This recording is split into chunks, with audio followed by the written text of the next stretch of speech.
Welcome to the CEO and the Salesman podcast. I'm your host, Matthew White. I'm the salesman part of the title. Each week, I sit down with CEOs and entrepreneurs to discuss and dissect their journeys, filled with triumphs, challenges, and some good old-fashioned business wisdom. Get ready to laugh, learn, and be inspired as we dig into leadership, strategy, sales, marketing, and everything in between. This is the CEO and the Salesman podcast. Let's get on with the show. Hi, and welcome to the CEO and the Salesman podcast. Today, we're joined by Samuel Spencer from Aristotle Metadata. Today, the point of this conversation today is to really unpack what it means to be an entrepreneur in 2024 into 2025. I'm really excited to have a conversation today with Samuel. I want to understand how meeting with the King, working with the Irish government and Australian government all comes together in one place. So, ladies and gentlemen, I'm sure you'll really love this conversation. Welcome, Samuel. How are you going? Really good to be here. I'm really happy to be here. Thanks, Matthew. My absolute pleasure. Look, I want to get straight into it. When did you meet the King? Okay. So I didn't meet the King. I did get a chance to see Camilla, but about 2 months ago, I was invited to join the Australian Information Industry Association's delegation to the Commonwealth Heads of Government meeting. So it's a bit of a mouthful. But the Commonwealth Heads of Government meeting is basically a forum where, people from across the former Commonwealth come together to talk about really big challenges. And we were fortunate enough to be there on the back of one of our wins earlier this year where we won an I Award and we were recognised by the AIIA to go along. Yeah, fantastic. And so you said you also met your water bottle's got some sort of significance as well. It is. So while we were there, it's an industry convention, so there's a lot of merch. So and very exclusive merch. I think a lot of people across Canberra, especially, it's a big government town, know the Choggum merch. So I'm very happy with my Choggum water bottle. It's currently my water bottle of choice. But yeah, so I've been using it at events like this just to kind of show it off because I think it was a really big event for us to be at. It's not often you get an invite to a forum like this. It was a chance for us really to step up our game as an industry leader. So I was there helping leading the forum on data for the Commonwealth Heads of Government, or the Choggum Business Forum. So we were there talking about challenges in data, not only from an Australian perspective and an international perspective, but really diving into some of the issues around digital literacy and the digital divide in the Pacific Island nations as well. Right, that's fantastic. So I'm going to change gear because this conversation will be like whiplash, where we like to cover a lot of different things. You just mentioned you've just had a baby, and I want to talk about the impact that parents have on their children as an entrepreneur. For my case, my father was an entrepreneur and then became the sales manager or sales director for a publicly listed company. So I've always had that sales part in the genetically sort of just driven into me. What did your mum teach you from running a laundromat, and how have you been able to take that into a global business like Aristotle? I think, so that was in one of our recent PR announcements. So my mum ran a laundromat when I was a baby, and she's very, very proud of that. And I think it just taught me to take risks. My mum is a very, driven person. She's always been driven. She's always been fair. And I think that's rubbed off on me as we've grown. She never let me get complacent with who I was. And she was always encouraging of, intellectual pursuits as I was growing up and just that general risk-taking and risk awareness that comes with being an entrepreneur. I think during my MBA program, one of the lecturers said, entrepreneurs are some of the most risk-averse people on the planet.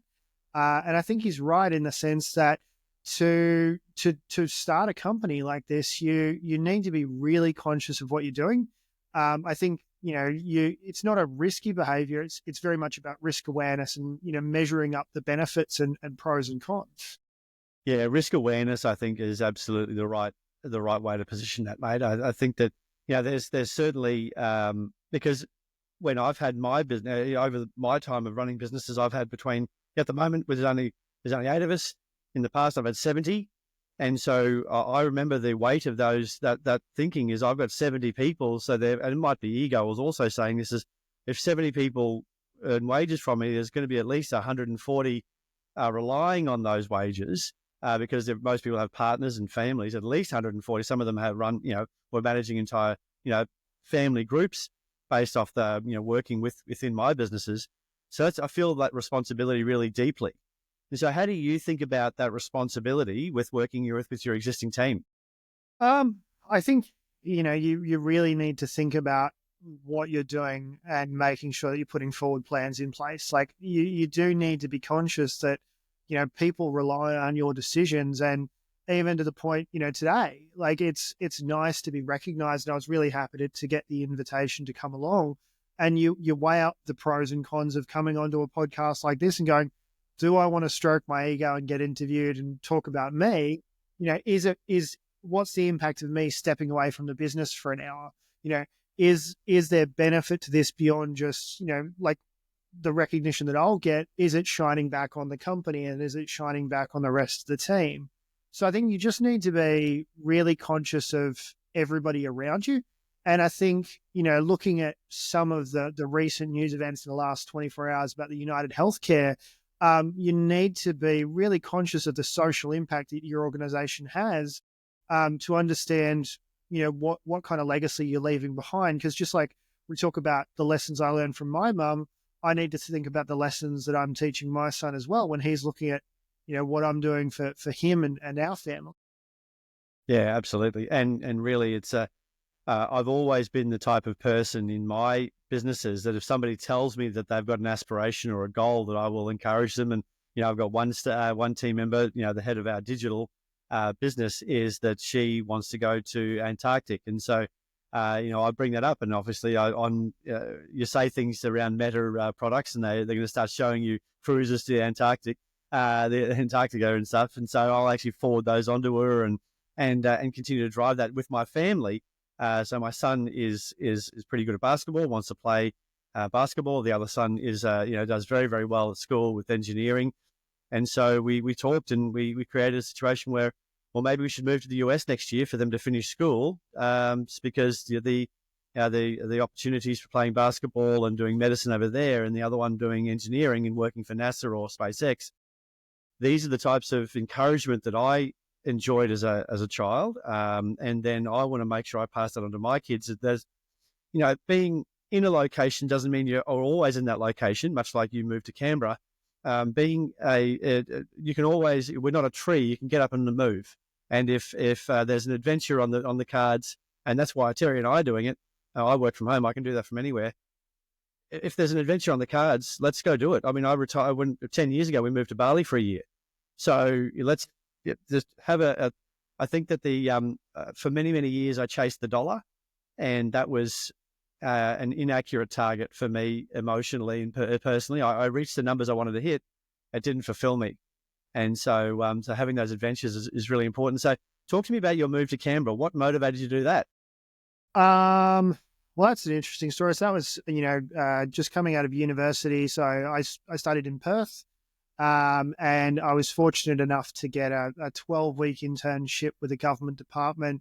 And so what happened there was, it's what started as a 12-week internship very quickly turned into, a visit to Canberra. They're like, actually, we want you to come and present this research for my final year of university, which, in a whirlwind, very, very quickly became my first international visit. So I was invited to present at a conference at Cornell University off of some work that I'd done with the Australian Bureau of Statistics. And, they were like, you've got to go. We've got to make this happen. We had an important consultant who said, you have to go along to this. And I got the travel bug from that. So, ever since then, I've been looking at ways to, build my profile and kind of, understand what the world is doing when it comes to data because of that one event.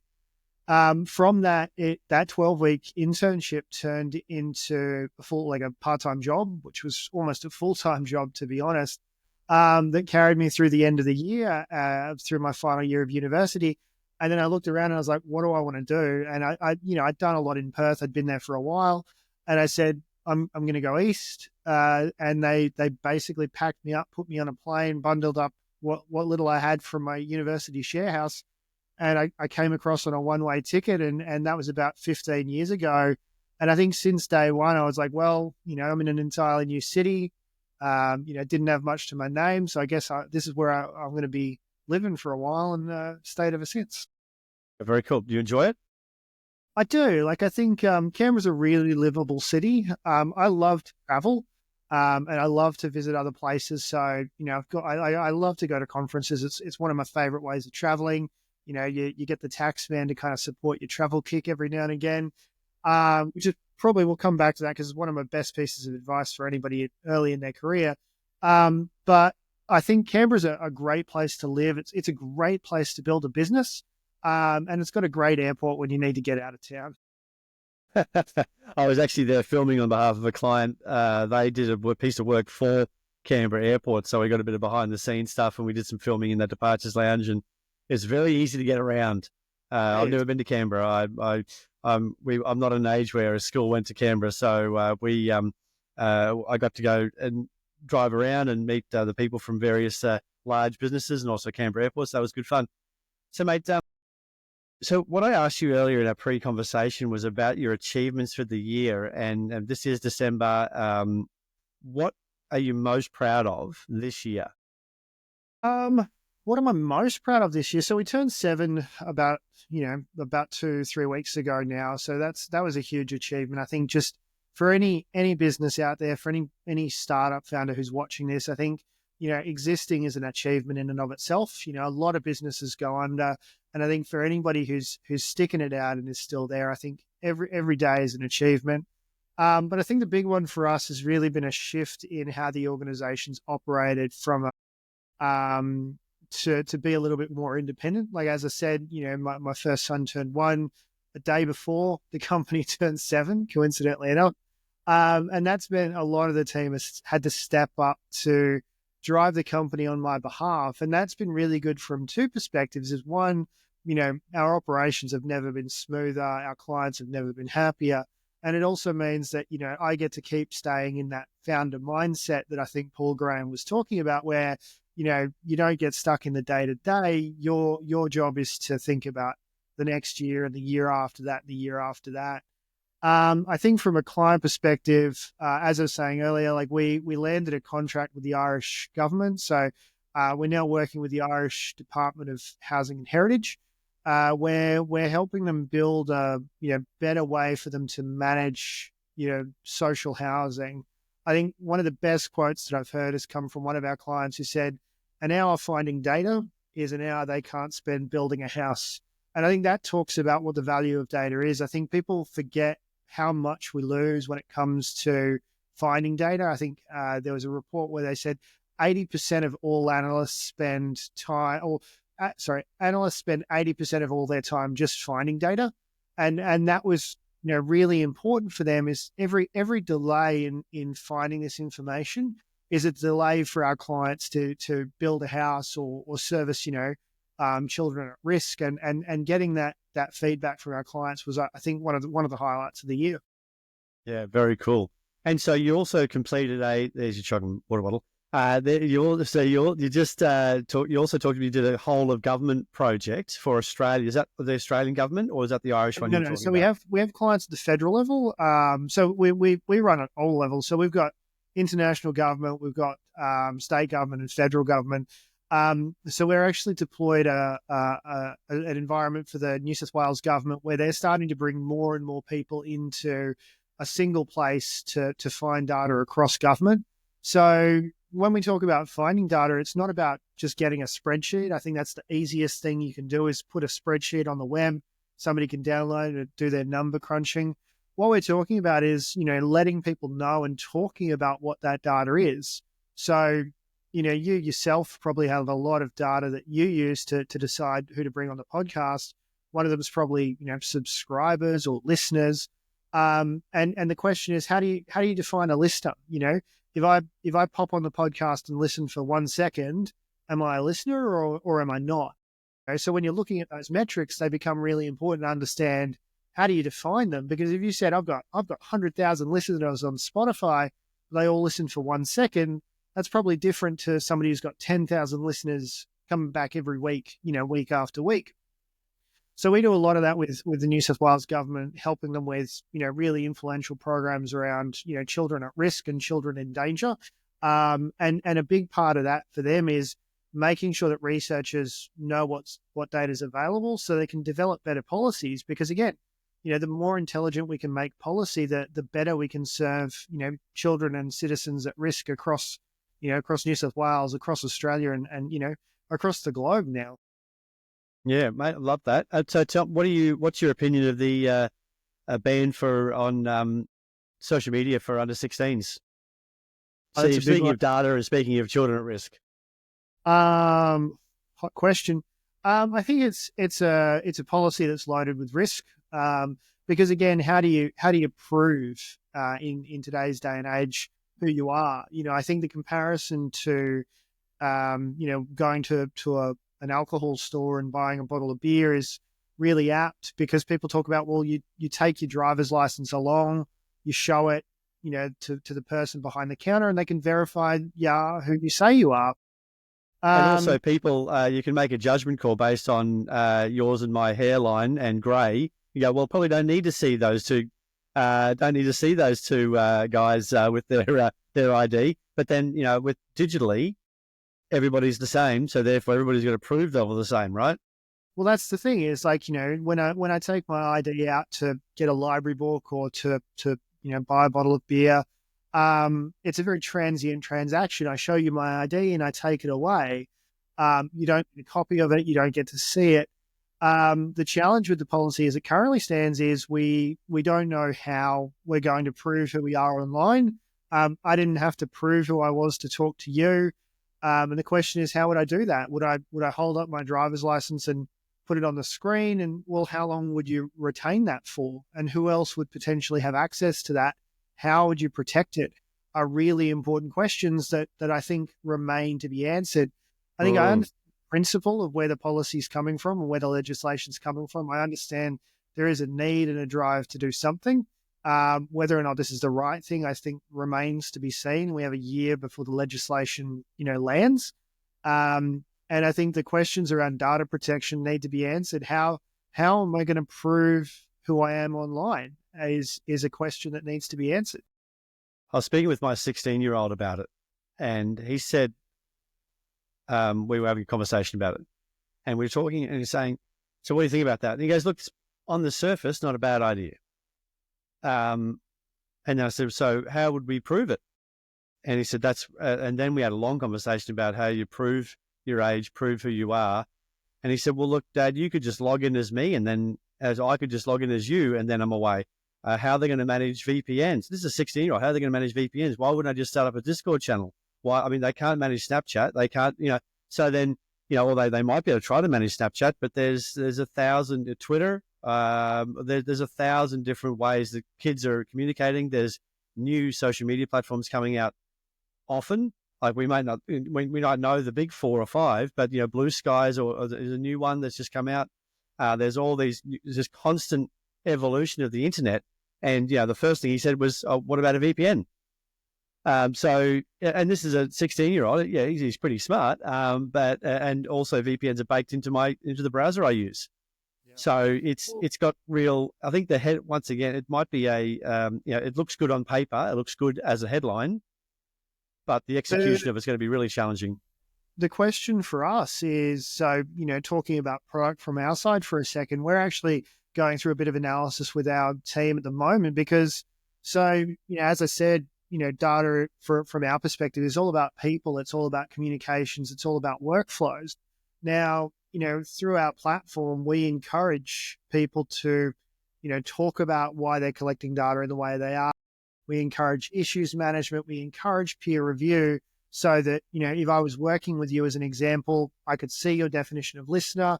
I could propose some changes. We could work on it together through the platform to really streamline that process. The question that we're trying to determine is, are we a social media platform? We were never built as a social media platform. I don't think the kids are going to sign up for an Aristotle metadata account tomorrow.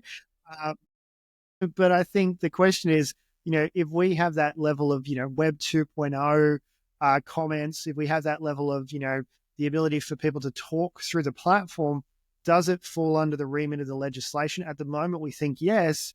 And that means that we now have a question is, do we have an obligation to get evidence that people are over 18 or not? And where does that put us? Because again, for a lot of our clients who are either in big business or in government, are we now having to collect, driver's licenses from individuals in government? That becomes a very high profile target for hackers. So like I said, I think there's a lot that's going to have to come up in the next, 12 months as the legislation's rolled out for us to really understand the impact and understand who's going to be covered and what they need to collect to continue to operate.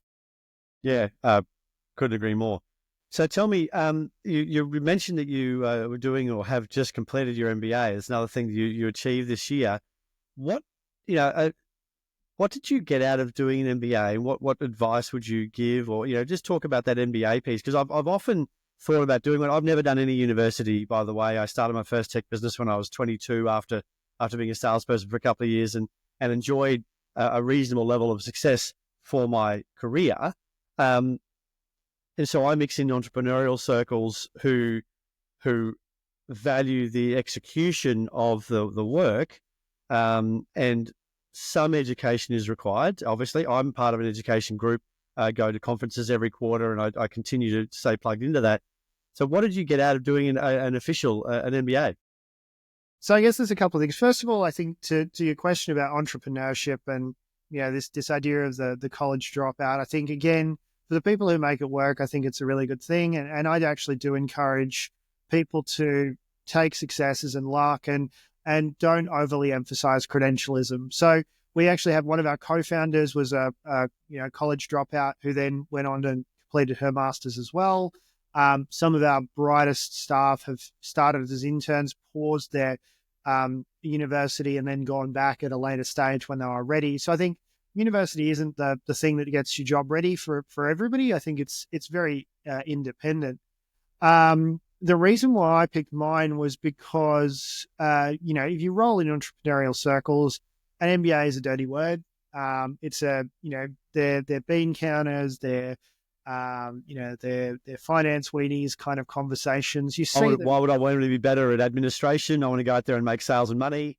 Exactly, right? So, but the thing is there's a real big, I think, misconception. There's a real big, stigma around it in some circles. So technology and entrepreneurialism, it's not hard to find that level of stigma. And I've always been a contrarian. So I love to push buttons. I love to push boundaries. And I was like, there's got to be a reason why these guys are all wrong. Why do all these tech guys hate MBA so much?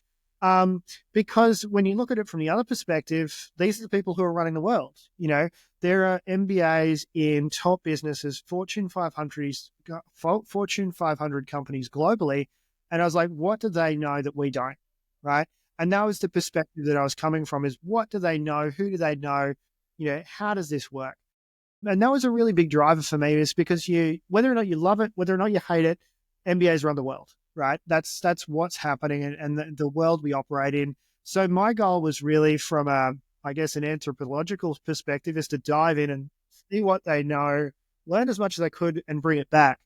The thing that I learned is it's not hard. Right. There's a lot of it is really covering fundamentals of business psychology about how people think. I think there's this misconception that it's all about numbers. It's not. I think there's a big component that is around understanding corporate finance. And I think anybody who doesn't understand corporate finance is going to be a step behind when it comes to startups, because you need to understand how money moves and how money operates. The rest of it really comes down to the psychology of running a business, right? Running a business is a very people intensive role. You need to understand how they think, what motivates them, how to get them to come along to your perspective. And that's really what I took out of it. Probably my next big goal for next year, kind of pivoting from that, is as I said, I completed it. And what I found is, and this is the title of the book, is I found it's mostly quadrants. I'd say about 75% of an MBA is what I call the good, bad matrix. On one axis, you've got good and bad. And on the other axis, you've got good and bad, which means you get a bad, bad, a good, bad, a bad, good, and a good, good. And I think anybody who's done an MBA, anybody who's looked at the frameworks and fundamentals can tell you that is absolutely true. You can probably name 5 off the top of your head. And those are the things that really are useful is you get stuck in a perspective where you don't know what to do. Your business feels big. Your business feels hard. Everything seems daunting. And these frameworks are a real big slap in the face to kind of settle you down and go, actually, what can you do right now? So one of my aims for next year that I'm working through with our PR team is actually prepping us for a book that I'm writing at the moment called Mostly Quadrants, that looks at, the MBA program from a tech perspective, because, like you said, not everybody has the time or the desire or the money to go through a big MBA program. And while there's benefits to doing it, there is a big cost. And I want to really bring that back from a tech and entrepreneurial perspective and say, here's what you need to know, because when you do make it, when you are successful and people do start talking in these terms, this is the guidebook for helping you really to level the playing field so you and the MBA can talk on an even level.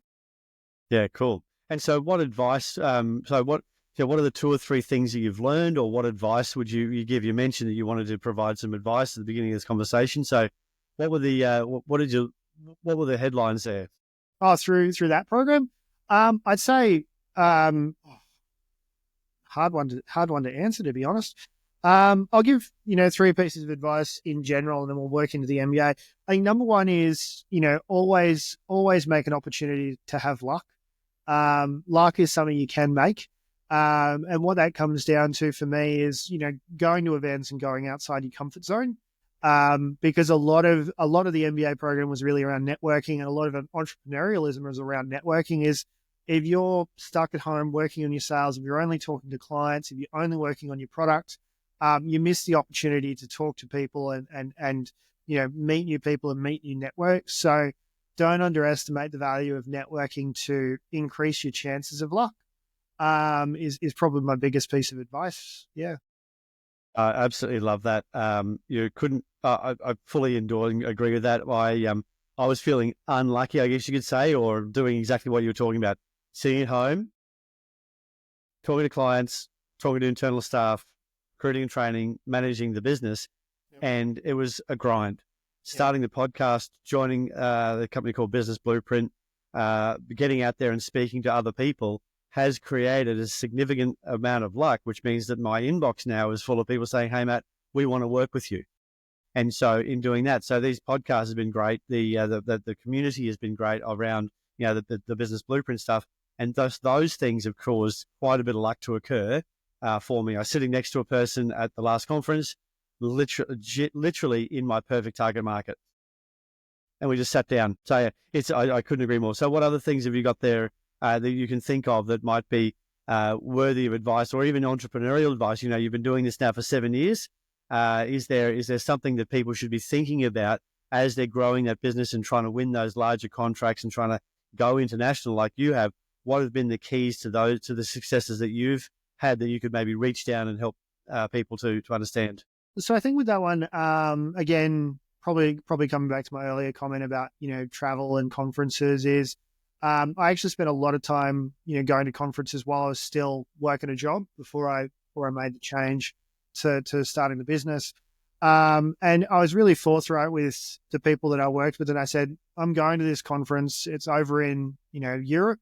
I'm going to be there for a week. It's not work, so I don't want to take annual leave. And 9 times out of 10, I got approval. You're not always going to get funding from your current place of employment, but the opportunity to go to these things really cannot be understated. And it fulfilled 2 desires for me. Is one, I got a chance to see the Colosseum en route to a conference in Europe. So, you tick things off your bucket list, and, you get to kind of, expand that professional development. I think grind mindset's not always a healthy thing. So take breaks wherever you can, but, use the opportunity to travel to kind of see more and learn more. And as I said, if you have an event to go to, you do 1 day at the Colosseum, you do 3 days at a conference hall, you come home and you start to get a really big tax deductible. So your holiday becomes, tax deductible. And I think that was a bit of a tax hack that not a lot of people know about. And the third one is, and this is probably the one that I'm most guilty of not following my own advice around, is do take breaks. One thing that my son has given me the opportunity to learn is the value of really just kind of pausing. Because if you are, entrepreneurial, probably two things is you do get stuck in a particular train of thought, and it's hard to jolt you out of it. And taking a rest break is good, both to just relax, to take your mind off of everything else.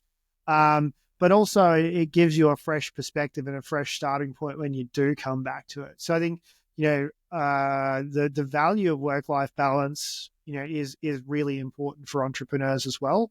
I don't think we recognize the risk of burnout enough. And I think, there's probably been one or two occasions in that 7 years where you've got, this burden that sits on your shoulders, that, taking a break is really important for that. And that was something that came out through the MBA program as well.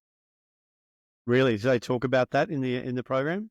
They do. Like they really do emphasize to a certain extent, making sure that there are opportunities for work-life balance to really be a better leader, I think. And that's a really important thing to recognize. Yeah, great. Love that.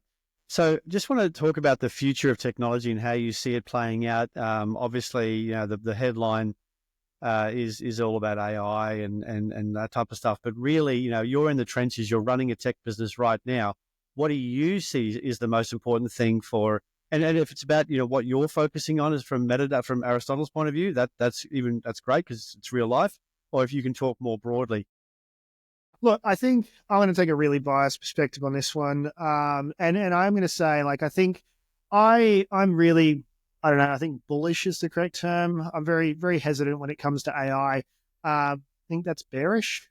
Bearish. If you're, yeah, that's it. Sorry, very bearish when it comes to AI.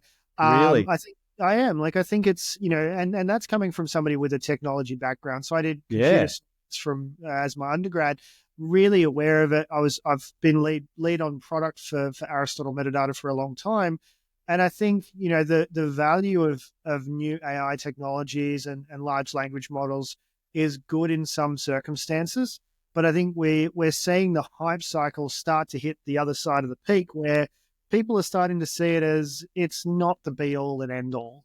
We're starting to recognize that the quality of inputs have quality of outputs on the other side as well. And, a large language model, for lack of a better term for your listeners who may not be aware, it's basically your auto predict on your mobile phone on steroids. It's not intelligent. It's trying to predict the next probable word. So again, an example that I use with a lot of people is, Paris is a town in, and the most likely word that you're going to say is France. The highest likelihood word that you're going to say is France after that. But there's a town, Paris, Texas as well. So it's really... There's also one in Queensland. There's also one in Queensland. There's also a Texas in Queensland as well. There's a lot of ambiguity in what's coming out. I think people believe that, artificial intelligence, and I will preface this with large language models, because that's what things like ChatGPT are. It's not intelligence, it's text prediction. People see it as a shortcut to, idea generation. They see it as a shortcut to brainstorming and innovation. And, large language models don't do that. There are machine learning models. There are, distributed statistical models that do, new idea generation and can support that. When we're talking about, computational evolution and things like that. I think that a lot of people now, and especially in the artificial intelligence and machine learning community, they're seeing that when people say AI, they really mean ChatGPT. And when you talk about ChatGPT, it's good for some things, right? I'm not saying bad tool. I use it a lot. I think it's fantastic for helping you really refine messaging. Before we recruited our first salesperson, I actually said, ChatGPT, help me rewrite this email from the perspective of a salesperson. And it was fantastic. We got a lot more responses because of it. But I think what we're going to see over the next probably 12 months is people hitting the other side of that hype cycle. There is a lot of disillusionment in the industry where AI was seen as the next big thing, and it's not delivering. It's delivering in some areas, but it's not delivering in every area that's important. Well, mate, I had I got excited because being in technology for 8 years now, and running my own tech businesses, I was very excited about it. I always like looking at the next new cool, shiny thing. And so at the end of one of my webinars, I said, all right, everybody, normally I ask you to book into my calendar. I'm going to have Alice, my AI assistant, give you a call and book in a calendar appointment with me. And so we did that, and it was cool, and it was shiny and interesting and fun to go through. But it actually didn't really result in any new or better business. It just created an extra step in the process. So I've actually, even though I had that available to me, I've canned it. I've got another one where I can do an email out and change. So I might say, hi, Samuel, I see that you're from Aristotle Metadata and you do this, but those are global variables, or those are variables in the video. I can send you that. My mouth will change movement, and what you'll hear, my voice saying your name and your company. But actually, I recorded it once. It's going out to 1,000 people. Once again, cool, but open rates weren't any better than a regular email that I would send. And and also a lot more were blocked because it was a video being sent in an email to somebody I hadn't communicated with in the past. Yeah, I think that's it would, without talking about how you do this, and again, maybe this is one that's going to hit the editing room floor, but there's a risk of disingenuousness when it comes to that as well. Is 100%. If somebody's sending me a video, I expect that they've spent time on that video. If you're getting a pre-canned thing with just a little bit of mouth changing, it doesn't fill you with the same level of joy, the same level of hand selection that a personalized video would. And that's where, again, I see we're going to see a lot of disillusionment with AI. I think we've seen the same thing with things like blockchain. That was the real big thing for a long time. And 5-10 years ago. Do you want some cartoon pictures of various animals, mate? I've got a wallet full of them. Exactly, right? Like NFTs were great and huge until they weren't. Now, again, technology needs to be selected for the right purposes. But I think, again, blockchain was an example where you talk to people with a technical background. They said, okay, it's a database. What actually is this going to do for us? And we never really saw that kind of impact. I think we're going to start to see a bit of a slowdown in AI. And I think, from our perspective, people often say, can I AI my documentation? And it's like, no, because somebody made a decision. You don't want to exclude that person from the result. So I think we're going to continue to see improvements in AI around workflows. We're going to see improvements in AI around trying to engage with people and helping kind of do that refinement. But I think from our perspective, what we want to see is we want to see more people talking about their data so that AI can actually get the right results out of it. I think the other thing that we're looking at is probably, I'm not sure how this fits into the industry question, but we're working on an internal prototype at the moment to help us with our own tendering processes, which anybody who works in B2B knows is a huge problem and a huge challenge. So we've actually... A massive amount of effort. It's often the people have been invited to also tender as well as the public have been invited. So really the people who have been invited have got the leg up, and all of that, and all the other problems with time and energy and effort and finding documentation and all that sort of carry on. Well, we've developed a platform, an internal platform that we've showcased to a couple of business chambers and industry experts who are really excited to see what we've done to help level that playing field for small businesses. Because what we did is we call it ARTI. I think it's the Aristotle Response to Tender Intelligence Engine, because everybody loves a good acronym. So ARTI tool that we've built where we basically took a customized LLM, put a lot of our pre-existing tendering information in. So for those of you who don't know what a tender is, it's basically a request for, a response from somebody about a product you have. So we told ARTI everything that we know about our own products, and then started getting it to generate responses for us. And in those cases, it was really strong because it was really talking about text generation. Now, again, I don't know if ARTI's intelligent. He certainly provides good responses, but it really was shortcutting our response time for tenders. And that's something that we see as a big value. So when it comes to text generation from pre-vetted content, I think there's a really big opportunity there. Well, mate, you probably don't need a lot of creative writing when it comes to responding to a tender. Well, you don't. And the other thing that you need is you need it to be a little bit robotic. Like I think everybody knows you can see ChatGPT writing from a mile away. And that's what you want in a tender is so again, you want it to be clear, you want it to be concise, you want it to be to the point. And that's what, AI tools and ChatGPT and large language models do really, really well. And it increased our consistency rate. So we could have, 5 or 6 people operating across a tender, and you start to see a little bit of their own language coming through, which means there's a little bit of inconsistency in the language.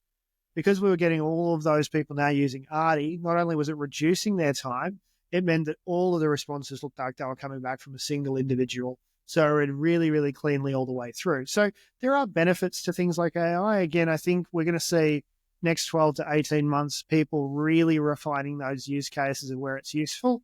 I think my favorite example is there's a store near me where they have AI generated reading glasses. And I'm like, that is an area where I don't think you don't want AI in personalized medicine. You want to know that there was an expert behind the design of it. So I think we're going to start to see refinement for across the industry. So do you think that the future of data is the death of the silo? Like interoperability is probably pretty important to be able to mix the data and match it. So is that really where we're heading? No, absolutely not. So I don't see the silo going away for really, really easy reasons. So I think everybody talks about the single warehouse, the data lake, getting everything in one single location. And the example that I love to say is every organization has data, and they often think about their business data around processes and policies, but they've also got supplier information, they've got HR information, they've got sales information. Any organization, as soon as you get to 5 or 10 people, you start having, 5 or 10 systems that have different things in them. And there's no single tool for, your business reporting, your HR, your finance, your sales. You tell any salesperson, you say, you don't need to use HubSpot, use SAP. You don't need to use HubSpot, use Excel, right? We need these tools for purpose. And that's one of the things that we educate people on is data is generated because people are doing work. Nobody ever wakes up in the morning and says, I'm going to make a database. I'm going to like that. They don't. They go, I need to do some work. I need to track my sales calls. I need to know who my suppliers are. And data is as a really good friend of mine said, data is a side effect of doing business. And that's a really important principle is that, so until we change that mentality, or I don't think we'll ever change that mentality, it means that we're always going to have silos because our sales team will need a sales tool. Our finance team will need a finance tool. Our HR team will need a HR tool. And our business areas who are delivering, our operations will need a tool of their own, whether it's supply chain, government, industry or healthcare, we need different systems. What we're seeing is a really big need for people now who've gone through multiple digital transformations of, the one single source to rule it all is building a consistent layer across the top. And that's what we do is, again, a little bit of self-promotion is we need to start, managing our metadata better to know what those systems are. There's nothing wrong with an organization that doesn't have a single source of truth. If we have clients in 3 or 4 different systems because we've merged and acquired 3 or 4 different companies, that's a good thing. What we want to know is where those systems are and what they contain and, how do they talk about sales success? What are the metrics around that? So we can see in all the different systems how it's calculated. So that's where I think, we're going to see a big shift in culture. We're driving a big shift in culture. And I think as I think what Steve Jobs said, don't try and predict the future, make the future. And that's what we're doing is the future is helping people across businesses understand they have a role to play in data and understand that their role is telling others what they have. And I love that. I love picking up little sayings, but data as a side effect of doing business is great. I love that. I'm stealing that. I don't know how I'll use it. I don't know how I'll deploy it, but it sounds really smart. I like saying smart things. I might not be smart. I wish I could take credit for that one. So that came from a long-time colleague at the Australian Bureau of Statistics. Right. Yeah. Got it. Well, he's probably pretty deep in that whole data world. Look, mate, this probably wouldn't be the podcast about sales and CEOs without talking about sales. So, what has been your most effective? I think about sales and marketing the other way around. So, marketing first, then sales occur. So, what's been your most effective path to market? What's been your best marketing activity you've done that driven the most number of leads and most number of business into your business? So we find webinars are a really big one, and we've been really lax on them this year, but we're going to be changing that next year. I think that personal connection is really important. And, I think as a founder, you're always looking for a bit of a double up, a 2-for-1 kind of deal. So we treat our webinars as a education piece for existing clients and a knowledge management, like a pre-sales piece for people who haven't come along before. So what we do is we use that as a way to talk through, the benefits of what we do and then how to do it with the tool, so that everybody who comes along has something that they can come away with. And I think that level of authenticity is by design, because, if somebody knows it's not a pre-sales tool, they'll still engage. So we have this principle where, for a 30-minute webinar, 15 minutes should just be on good fundamentals, good principles for people to follow, whether or not they use the tool, because it's that level of authenticity that gets them coming to the next one, and then the next one, and then maybe they start to convert. So sales is, again, it's not a single point of interaction. I think, again, piece of advice I picked up through the MBA program was, when you go to a sales car yard, you've already had 7 points of interaction. Like, it's not your first time thinking about buying a car. You may have gone 1 or 2 times before, you've looked at things online, you're at a point where you're actually thinking of buying. So by the time you walk into a sales yard, you don't need to be convinced of the car you're buying, because you're already halfway there. And it's the same way as, like, thinking about sales as a long-term journey. Is very few sales in business are about the first point of interaction. And it's making sure that every single touch point you have with someone helps them make the decision that they want to be a client of yours. Absolutely agree. I did 11 webinars this year, one the last Thursday of every month, from January through to November. Not much point doing one in December because it's pretty much Christmas Eve, I think, or Boxing Day. So I'm not doing that. But what's happened is I had a client come to me the other day who said, Matthew, I've watched a couple of your webinars. I shared them with my team. You say a lot of good stuff about sales marketing in the tech space. And 2-day sale. Because it wasn't a 2-day sale, it was probably a 6-month sale. And how I was describing, and in one of my last webinars, I've been thinking about sales marketing because I try to think a bit more about the world than just to generally, create a funnel and drive some leads, is what is marketing's role in 2024 and beyond, in 2025, versus where I started in 1999. And what it is we used to put an advert in the back of the newspaper with a 1-800 number with some really well-written copy, but it was 5 centimeters long by 1 column wide. And we put that in one newspaper, and then we proved it to be profitable. Eventually, we had it in every newspaper in Australia and New Zealand and every other territory we went into, and people would phone the 1-800 number. So the salesperson would then casually bring up the business, the story, the credibility, diagnose the problem, prescribe the solution, to all of those steps.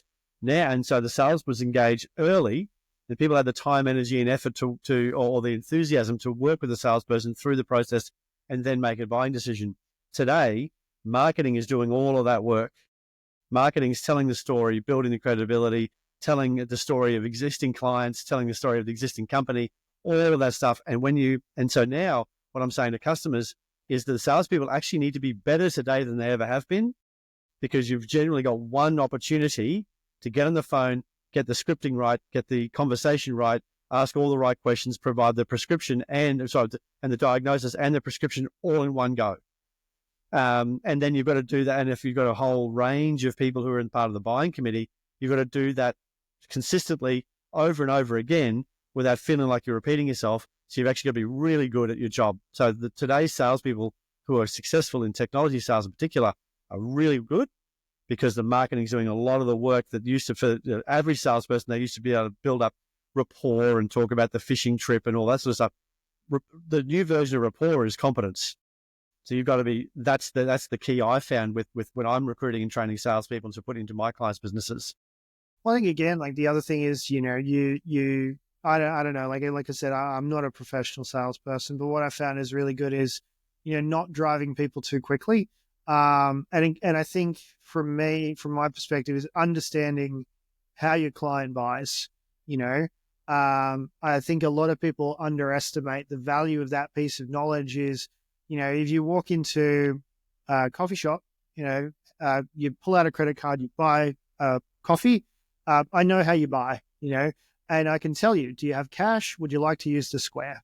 And that's really important for a sales yard. Again, it's understanding I'm not going to walk into a car yard with, you know, 10, 20, $30,000 in cash on me. So if you had that same expectation, you're going to fail because you go, okay, you got the cash, do you want to pay cash or credit? Like, I don't know, most people aren't going to have that level of funding on them immediately. So the question then becomes, well, how do you want to buy? And maybe in that situation, it's again, not about closing on the day. It's about closing the next time they come back. I'm just having a look. I'd really like to understand some more, making it open, making it welcome, helping them understand how they will buy.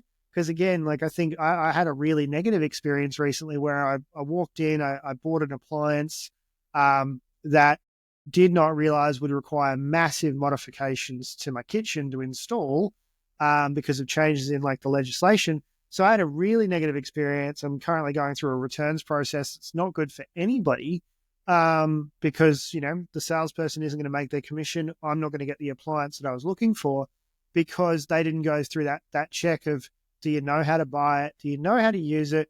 Do you know what it's for? Just because you don't get the sale today doesn't mean you haven't been successful.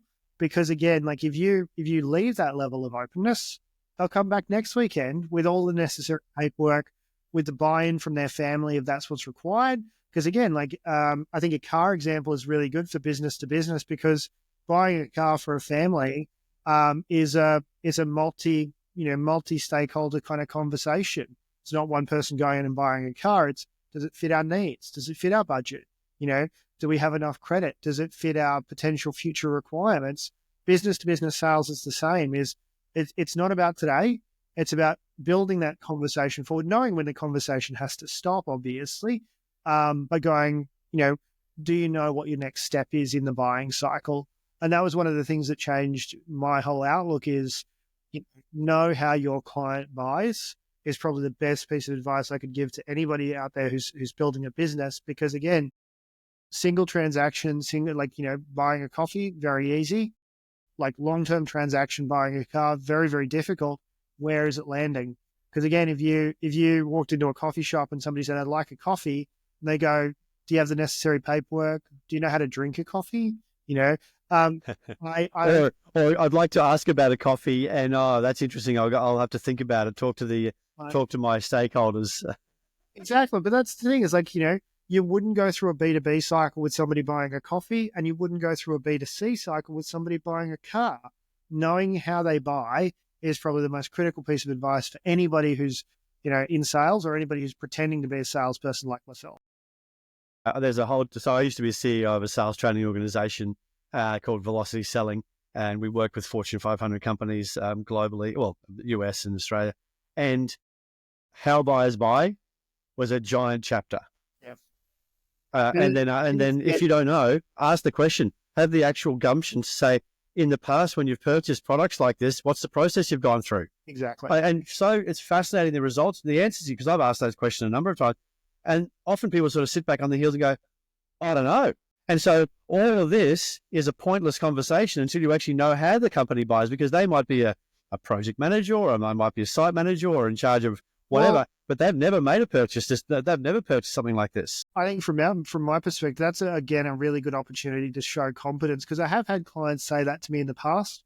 They say, we love the product, we want to use this. And I say, so how do you intend on bringing it in? They go, we don't know. And it's like, well, we're listed on these government marketplaces. This is what you need to do. This is how it's going to work. These are generally the people who you're going to have to talk to. And again, that just becomes part of that future conversation. So, yeah. Matt, I love that. With lots of great stuff in this conversation today. I know you've got to get going, but I really appreciate your time. So today we've talked about getting lucky. We've talked about making sure that we get out there into the world, meet people, and whilst it might seem tangential to your goal, it's actually going to play into that because you can bring stories, even if it doesn't work out, you've got a good story. So thank you so much today, Samuel. All the best for 2025 and beyond. Really looking forward to continuing to follow your progress. So thanks very much for coming today. Thank you very much. Really appreciated being here. And like I said, looking forward to 2025, and maybe we'll do this again in a year's time, and I'll give you an update. Let's do it. Right. Done. See you, mate. Thanks, Matt. Second.